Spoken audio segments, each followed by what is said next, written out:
Hi, everyone, and welcome to another discovery session in the Bounce Lab. My name is Adam Beck, Executive Director of the Smart Cities Council for the Australia and New Zealand region. For those that have been following our short discovery sessions at the Bounce Lab, we bring onto the video chat a respected leader within industry somewhere, somehow, that we think could share some very interesting observations about what has been happening, all things global pandemic. And today, joining me is an old friend, good friend, CEO of EcoDistricts, Rob Bennett, based out of Portland, Oregon. Rob, thanks so much for joining us today.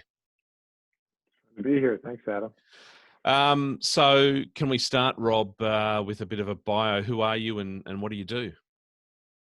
Sure. So my name is Rob Bennett. I'm the CEO and founder of EcoDistricts. Had the great privilege of working with Adam many years ago to help build the organization. I am an urban planner by training and background.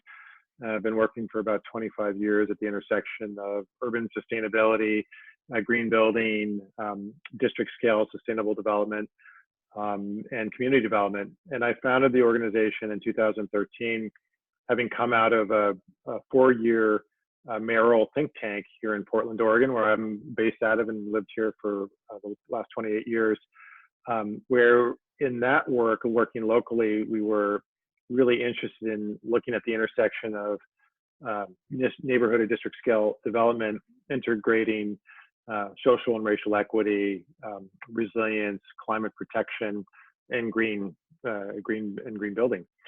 And that work that spanned from about 2009 or 10 to 2012 became the genesis of EcoDistricts, the organization. So I've been working on these interstitial issues, really focused on how neighborhoods or district scale development can really help provide solutions to help make our cities more livable, vibrant, resilient for quite a bit of time. And the organization works primarily in the U.S., but we've done some work internationally. We've done a lot of training, had partnerships with organizations in Australia, including Lend-Lease and the Green Building Council of Australia. So I think our work is certainly global in nature. All cities, as Adam knows well, as you know well, Adam, are grappling with a lot of the same issues. How do you make smart land use and infrastructure and real estate decisions that ultimately can help strengthen the sort of social needs and the environmental needs that we all have? It's really interesting work. I feel very privileged to do it. And now during the time of sort of pandemic and lockdown, it certainly adds another layer to both the complexities and the sort of heartbreak that we see in our most vulnerable communities, but also the kind of creativity that I think is going to emerge from it. Yeah, knowing sort of the ethos of EcoDistricts and what it stands for, and indeed its sort of underpinning code, if I can sort of refer to it in that way. It was a pretty sort of clear conclusion for me that I had to jump on the line with you. So we have EcoDistricts that embraces sort of some really foundational principles and imperatives, from the neighborhood up. That certainly immediately implies sort of local grassroots engagement, collaboration, but also some of those key pillars of your work around building, as you said, social equity, justice, and of course the R word, resilience, which of course is a very interesting kind of idea right now as we're sort of seeing it play out in real time. Those that are resilient or not, or somewhere in between. So can I start just, let's go meta level for the moment, with that lens, your EcoDistricts lens, working at the neighborhood level, building resilience. Let's just kick off with kind of, in a sort of a soundbite, what have been your observations over the last couple of months during this pretty challenging time globally? It's a good question. On one level, it's hard to say because, we're in a very significant bubble or vacuum in which, we're all either, frontline workers or we're all sort of at home. I mean, there's very little going on that sort of, that is part and parcel of a sort of functioning city or neighborhood. I mean, what's clear, which, would have been clear, regardless is, or regardless of having a pandemic, is the issues of functioning neighborhoods or issues of dysfunctional neighborhoods, in the sense that there's a lack of investment, there's a lack of, both investment in sort of infrastructure and buildings and public places and transit. Also, it's where some of the most vulnerable people live, that they're the ones who are suffering, the most. And that is connected obviously to health disparities, to, water and air quality being worse in many neighborhoods, and particularly where low income and brown and Black people live in our country. So you're seeing, I think, with the pandemic, just how sort of threadbare, our equity is, in the fact that whole populations and the most vulnerable populations often are concentrated in neighborhoods of poverty. And that's well known and well understood. It's been known for decades and decades. And yet, we have been very slow to be able to tackle the issue of institutional racism and sort of entrenched poverty.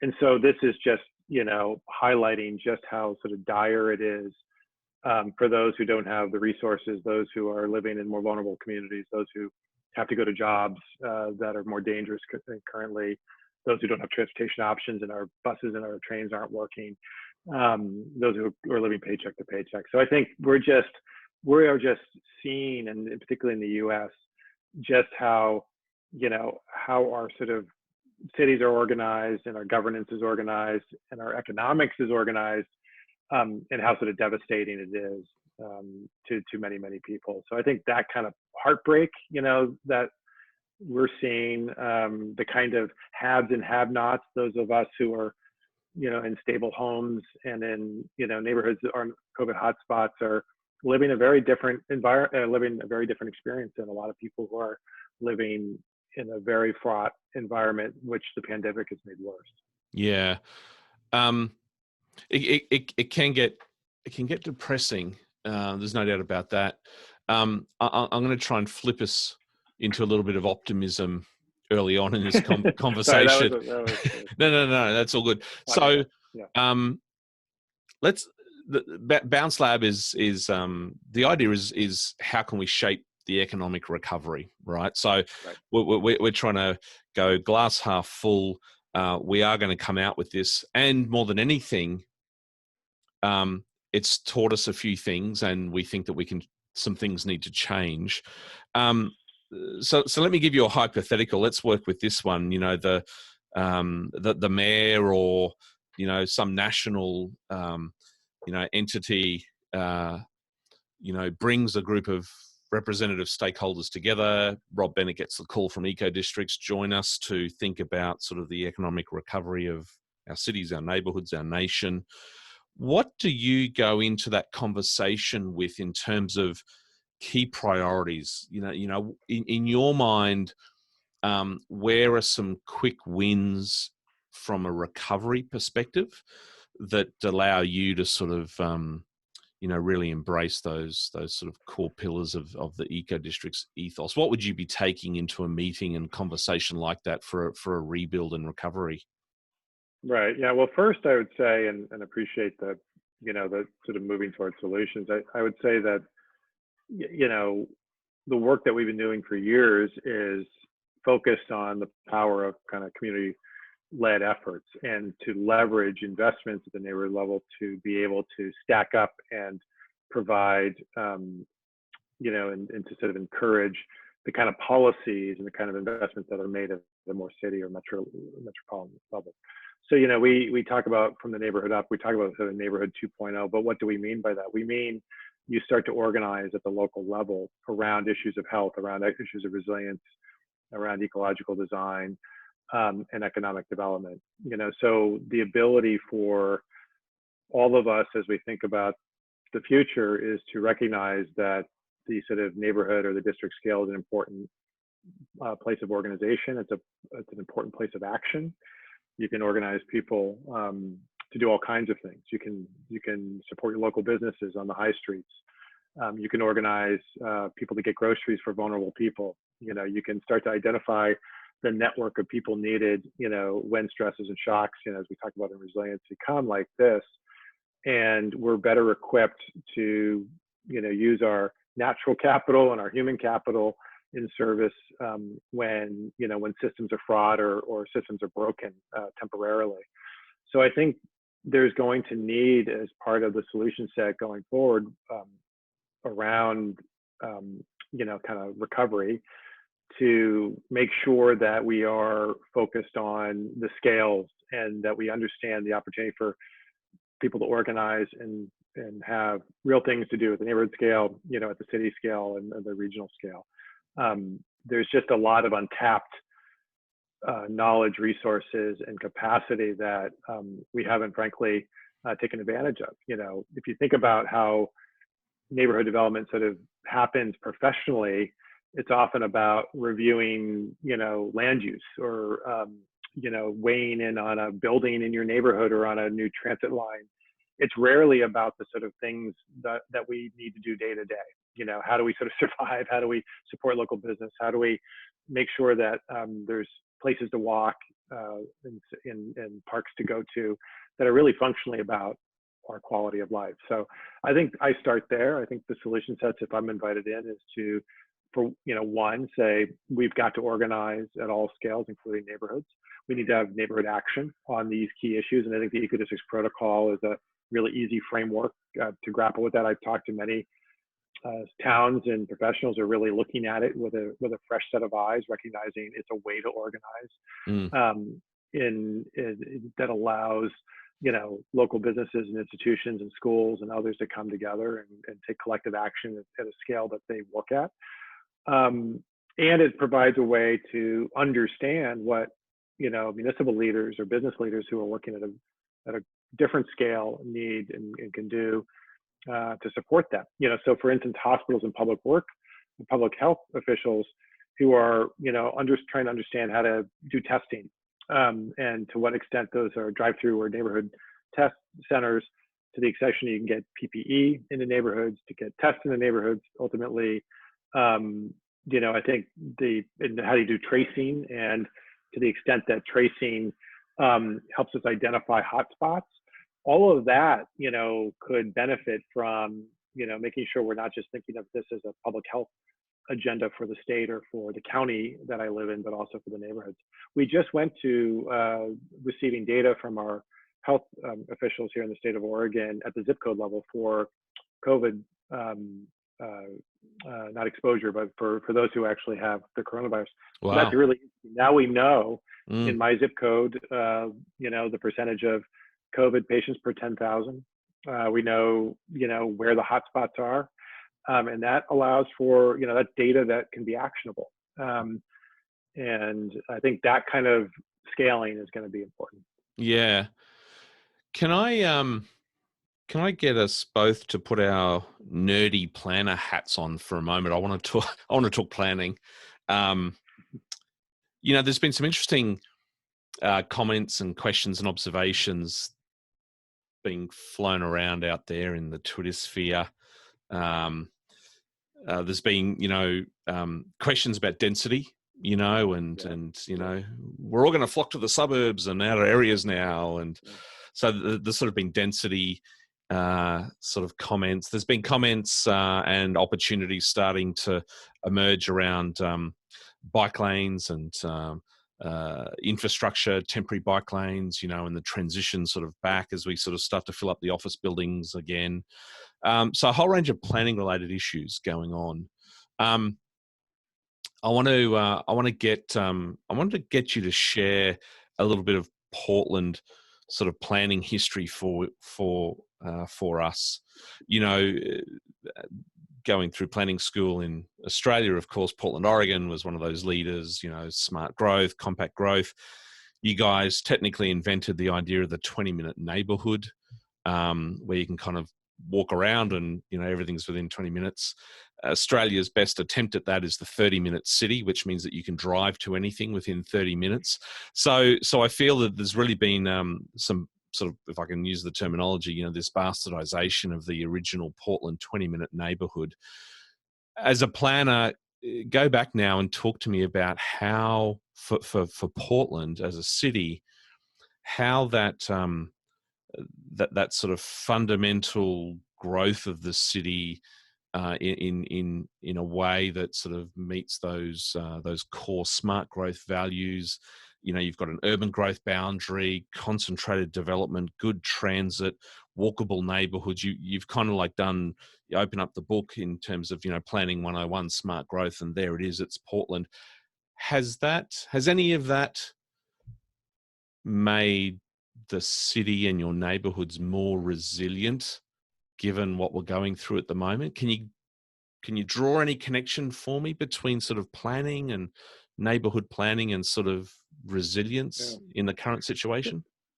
Well, there's sort of the physical planning, and the physical expression of cities sort of grow and act. And, for those of you in Australia who haven't been to Portland or wouldn't know much about Portland, it's a pretty low density city. And Adam can attest to this on the whole.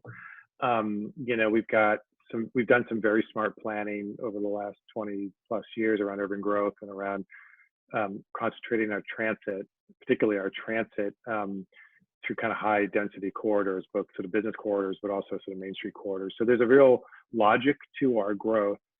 And over the last 10 years, since the recession, most of that growth has been in the form of apartment buildings and converting industrial uses to software companies and other kind of white collar uses. So the sort of growth of the city that you experienced when you lived here continues. So there's more density in certain places along transit corridors primarily. There is more jobs or more high paying jobs in the central city.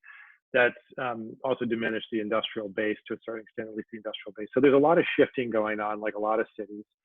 But I think the low density or the mid density has been, very, is a sweet spot, and I think if we're talking about pandemics, you have to, I am not the person to talk about, the extent that where, density, where sort of density meets, effective mitigation of pandemics. But, New York is obviously the center of it globally now. And there's all kinds of, research going on about why that is. Is it because people move by transit? It's a very contagious, virus. And, is it how people move around? Is it the sheer density? I mean, there's a lot of other dense cities in the world that haven't had the same experience. So I get there's going to be a backlash on density, but like all trends, there's a reason dense cities have been where capital and innovation is sort of concentrated for quite a long time. It's where people want to be. There's a vibrancy to it. And I don't think people are going to flock to unvibrant, isolating suburbs because, now we're afraid to see one another. I think people are desperate to want to get back to reality. And I think what I hope is the reality they're talking about is human interaction, not consumption, not driving around in circles or, I think it's, we all recognize that we thrive as social creatures in dense or denser cities, kind of accommodate that. Portland does, I think, of many things well, and we're having really interesting conversations because, of course, it's just once in a lifetime or beyond, once in a 100-year situation where you see no traffic on streets, and like Australia, we are awash in single vehicle occupancy, driving, and even in Portland, you have an ability to repurpose those streets, at least temporarily, which then may lead to repurposing them more fully as we get used to and frankly get accustomed to and wanting more space. And if things as practical as social distancing are required to be able to have a restaurant or a bar or, a shop, well, you're going to need more real estate. And the real estate that is available right now is out in the streets.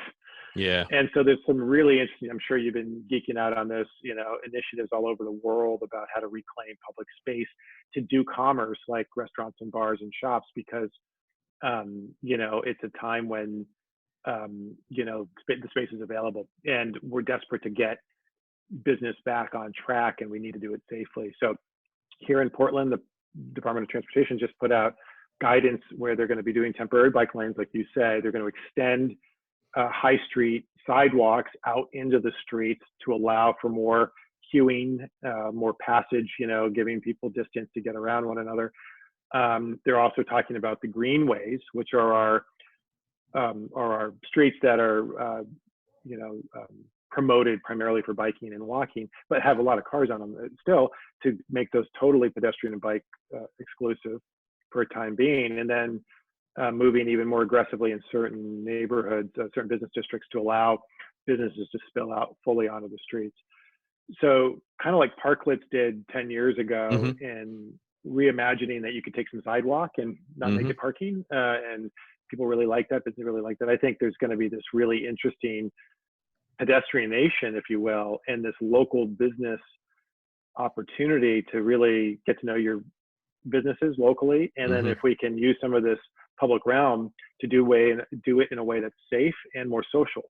And so, that idea of kind of localized economies, which Portland has always been a big, center of. We have more small businesses in most cities. We have more per capita spending on restaurants, bars, shops, and libraries than most people globally, or I'm sorry, in the U.S. And so you already have a population that's very sort of in tune and supportive of local business. I think that can only, frankly, improve. I mean, we are no Mm. longer spending our disposable income to travel. Yeah. What disposable income we all have left is, it's kind of a question, but I think we're going to be directing it locally, and that's exciting. That means Yeah. business opportunities. That means, making our neighborhoods more vibrant, more healthy, more walking. So Yeah. there's some really interesting stuff that's going to come out of it, I think. Yeah. I mean, that was going to be my last question. So let's um, sort of ratchet that up a little bit. My last question was going to be, of all of this, if I can ask it, what are you most excited about? So can I sort of put that on the table? Is there anything, local spending, local business? What else are you excited about in terms of what we might be able to do in terms of recovering with this? Well, I mean, there's certain things that are very personal, about the amount of time I get to see my family and friends, Mm, and to connect. I think there is a humanizing and a vulnerability that's kind of emerged from this. Now, how does that show up in planning and urban development? I think there's a humility that we're all facing, about how we build, how we provide services. So I think, part of what I'm excited about is just frankly being more thoughtful and more humble about the work we do. I'm also excited about people being kinder and identifying areas of collaboration. You and I spent a lot of time together, Adam, working on the issues of governance and how people collaborate, mm, how they leverage their resources. So I think there's an opening there, again, thinking about local business, how they can collaborate to share resources, share labor, share costs, so that they can continue to thrive as businesses. You can only do that if you actually collaborate as businesses, or collaborate in a neighborhood, in our case, in a neighborhood setting where you're sort of putting your cards and your resources on the table. I think there's a lot of opportunity. I'm really excited about housing choice, and what this does to affect multi-generational housing opportunities, yeah. what it does to provide, really gives a glimpse into, the amount of wasted space that we live in. And, this is a little bit this is a little bit of perhaps in conflict, and needs to be sorted out around the issues of, pandemic and social distancing. But this whole quarantining idea, where you are connecting, is, that smells like co-housing, and, Yeah. and Yeah. and community to me. I mean, I think it's a really interesting, experiment in both having to kind of go inward, and then think about, well, if we have to make choices about how we go outward, where we shop, who we live with, how we support our families when there's a lot of vulnerability economically. how do we support the most vulnerable among us? Digital connectivity. There's a really sweet, simple thing you can do here in Portland where you can light up your own Wi-Fi to make it available to your neighbors for those who don't have internet, for instance. So if you're in a low-income, digitally unconnected community and you're one of the few that has internet, you could donate, in essence, bandwidth, so kids can go to school and people can work from home. So I think there's just some really interesting ways to kind of get the cards on the table that we all have. But that takes organizing. That actually, frankly, takes a lot of trust. And that trust building is is needed. And I see a lot of it's hard work as well, isn't it? Yeah, there's a lot of things that are give me pause. A lot of trends, but ultimately, I think there's a lot of openness to kind of a more community-based approach that I've never seen in my life. Yeah, well, Rob, I think if anything, as they say, don't waste a good crisis. I mean, if there has ever been a burning platform for the work that you guys do at EcoDistricts and what it stands for, I mean, now is certainly it. So wish you certainly all the best in sort of the coming months and year as sort of nationally and in your city there, we sort of recover. For those also that want to dig into a little bit more of the work of EcoDistricts and indeed their sort of blueprint for neighbourhood sustainability and resilience, that's very neatly encapsulated into a resource and a sort of a philosophy, I suppose, as well, called the EcoDistricts Protocol. And if you head to EcoDistricts website, ecodistricts.org, you'll be able to find all of that and many more resources. But for now, Rob, thanks so much for joining us. Good to see that you're in good health and generally high spirits, and look forward to connecting with you again soon. Sounds good. Thank you. Take care, Adam. Be well. Bye-bye.